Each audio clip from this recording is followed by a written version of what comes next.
حياكم الله اخواتي، بشرى سارة سارة سارة لاصحاب كروت الببارة. اخواني الحمد لله رب العالمين رجع يشتغل الكرت، واغلب الناس اللي كان واقف كروتها حساباتها في الببارة اشتغلت، واليوم في عالم راحت سحبت المصاري اللي كانت بالكرت. والحمد لله رب العالمين الكرت الببارة هذا هو رجع يشتغل، والحمد لله رب العالمين.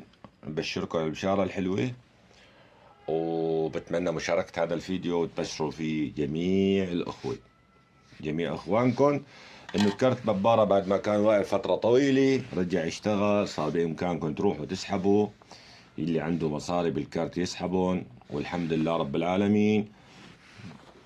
هاي الخبر حلو كتير كتير كتير. أولكم أنا، أول الناس كان في إلي مصاري بهذا الكرت، الحمد لله رب العالمين رحت سحبتهم وتم السحب الحمد لله رب العالمين. وبشرت الناس وبشركم انتم، وبشروا جميع اصحاب كروت ببارة بانه الكارت رجع اشتغل الحمد لله رب العالمين.